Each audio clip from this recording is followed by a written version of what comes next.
अहेर टाइम्स खेड्यातील बातमी शहरापर्यंत।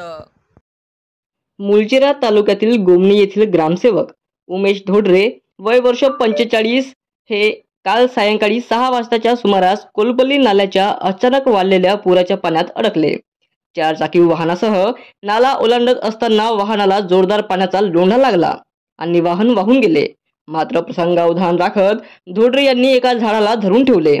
या घटनेची माहिती मिळताच महसूल विभाग, पोलीस विभाग आणि स्थानिक बचाव पथक तात्काळ घटनास्थळी दाखल झाले। अतिशय काळजीपूर्वक आणि समन्वयाने बचाव कार्य राबवून धोडरे यांना सुरक्षितरित्या बाहेर काढण्यात आले। त्यानंतर त्यांना तातडीने प्राथमिक आरोग्य तपासणीसाठी रुग्णवाहिकेतून घरी रवाना करण्यात आले। जिल्हा प्रशासनाच्या वेळीच घेतलेल्या कृतीमुळे मोठी दुर्घटना टळली।